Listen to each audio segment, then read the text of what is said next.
we back in here, and wow, Chelsea 2, Liverpool 1, and honestly, for the neutral, what an exciting game. It was it was a lot different than what you usually see from a Big Six matchup, where it's stale and stagnant, not many chances created, not much excitement, and honestly, considering both teams' defenses and the way they like to go back and forth and attack, it was expected. Um, from Chelsea's point of view, a great 3 points. I have really no complaints. I thought everybody played really well.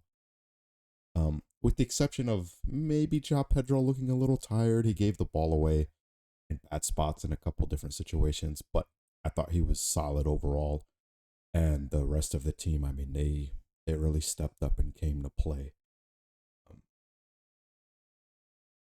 and it's a really good response from the past couple weeks where we saw a lot of self-inflicted mistakes that caused Chelsea to drop points in both the Champions League and the Premier League.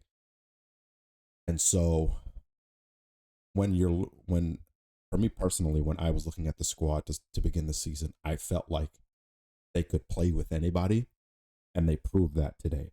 Now, Liverpool aren't at their best in terms of their recent form. Their last couple matches, being losses, Champions League midweek to Galatasaray, and then a last minute um, winner, Eddie Nketiah, stealing all 3 points for Crystal Palace last weekend, and this weekend the same. So, and even if you have watched any of Liverpool's games, even though they have been picking up points, they haven't really performed to the level that you would expect of a team with their points total. So this was always going to be an opportunity for Chelsea to take advantage of the fact that they haven't been at their best. And even with all the injuries and the suspensions, they definitely did so.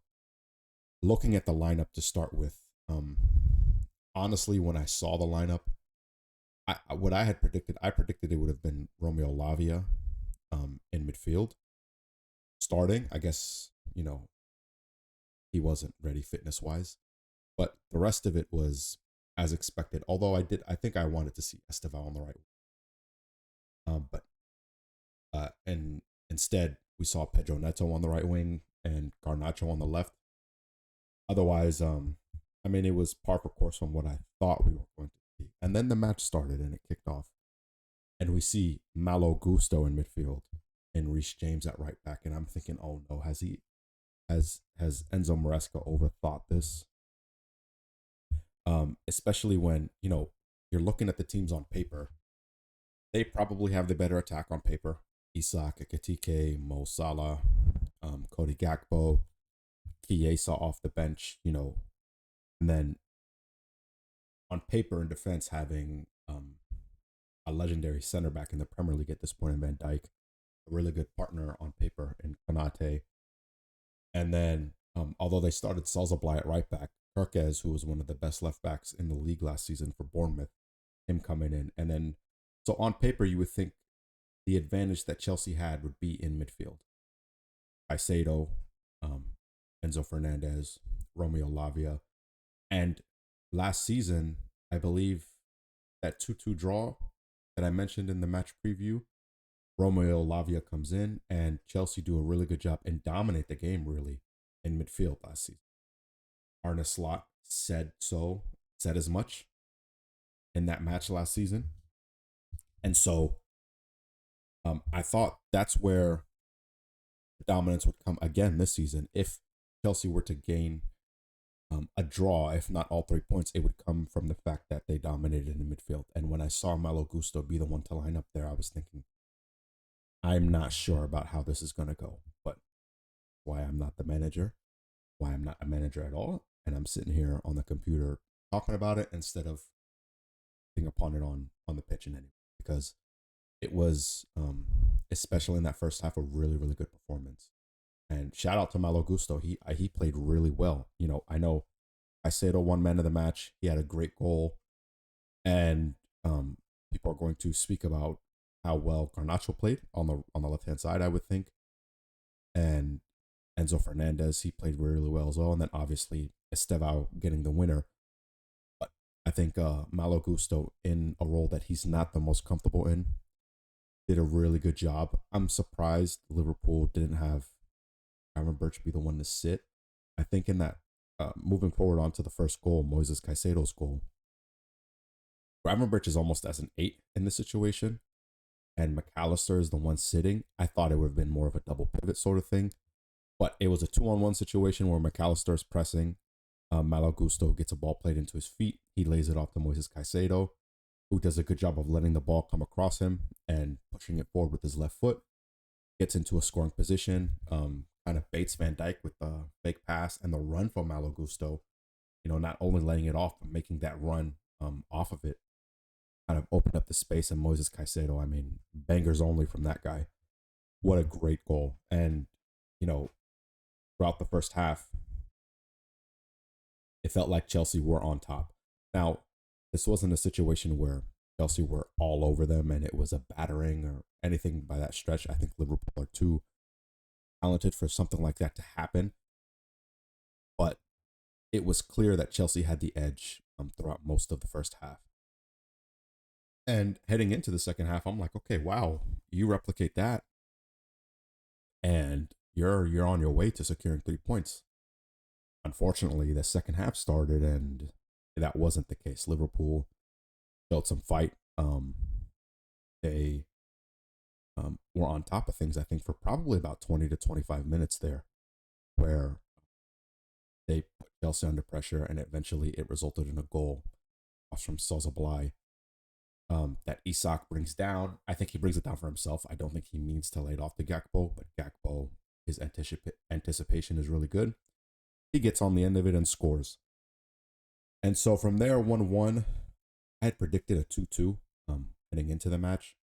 I figured the margins would be really slim. I didn't think either team, due to injuries and performance over the past few weeks, had the edge over one another. And so I thought it would ultimately result in a draw. And it was looking like it was well on its way. And arguably, for the first 20 minutes of that second half, it seemed like Liverpool were going to be the one to gain the edge. And if anybody was going to pull a winner, it was going to be Liverpool. And then the subs started happening.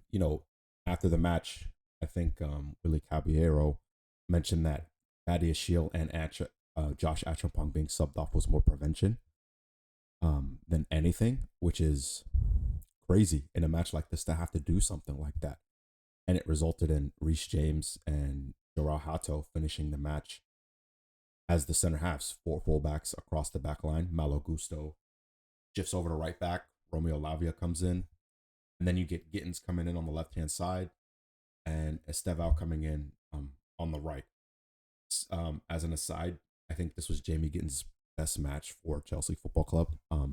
He looked very bright and continued on from Garnacho's performance, because I thought they both looked really solid in that left wing position. There was a shout in that first half for a penalty from Garnacho. I didn't think it was a penalty. I thought it was a bit soft. Didn't think it warranted a yellow card. He didn't get one for diving or anything, but it just was never a penalty in my opinion.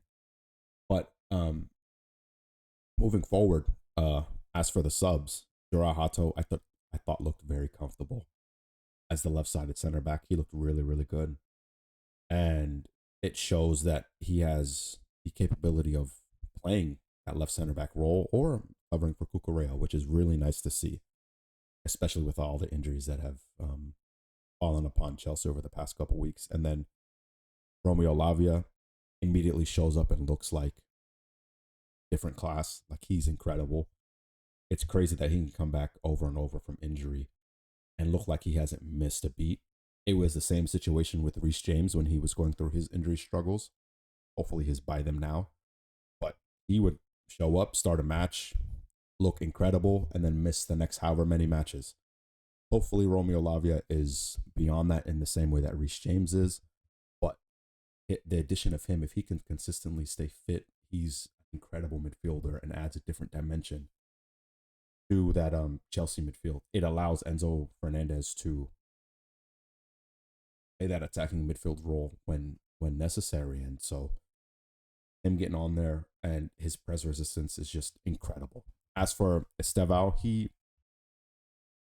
um he looked great.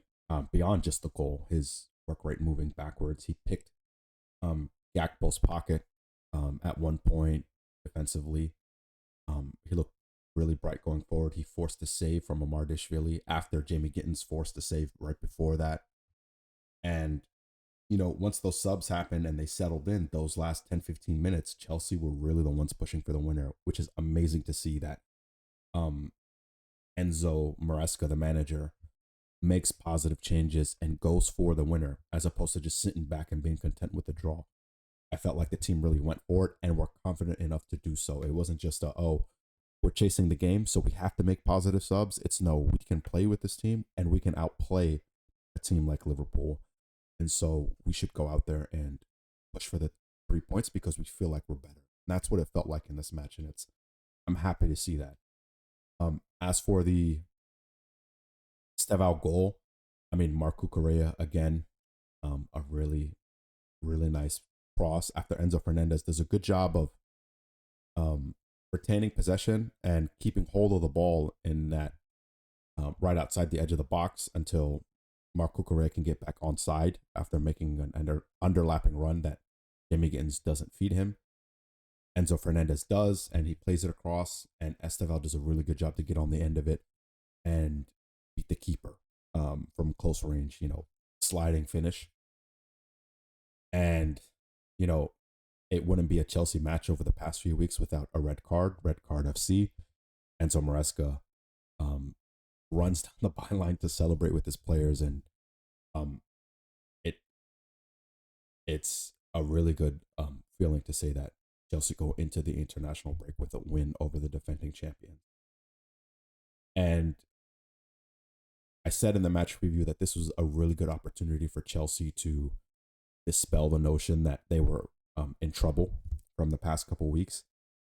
And they did so in this match. And so coming out of it, the next few matches for Chelsea, I mean, it's Nottingham Forest, it's Ajax in the Champions League, Karabag, is that how you pronounce it in the Champions League? I think Sunderland are in that time period. And so it's a really good opportunity for Chelsea to now kick on and push towards the top of the table. They took points off of Liverpool. They're going to play Arsenal in the next month or two. I don't remember exactly when that fixture is. They look really good defensively. And, the past couple years for Chelsea, the only real Big Six team that they've had success against is probably Spurs. I mean, Manchester City last season, I can remember that 3-1 loss. I don't remember what happened in the reverse fixture. But Liverpool, playing them in cup finals over the last couple seasons and really seeing a draw against them as a good result. It's nice that to end last season, you secure 3 points, albeit to be fair, they had already won the title at that point. But then to then secure 3 points again, back-to-back wins for the side. First time since 2014 when Jose Mourinho was in charge of the team. And so this represents that Chelsea can really play with anybody on their day. They proved it over the summer against PSG and in the final of the Club World Cup, and they proved it here again today against Liverpool. And so I'm very happy with the result. I'm glad that I was wrong about my prediction for a draw. I hope that coming out of the international break, we see Cole Palmer healthy. Andre Santos hopefully is over his injury. The list goes on. And if a couple of those players can get healthy, we can find some consistency in the lineup.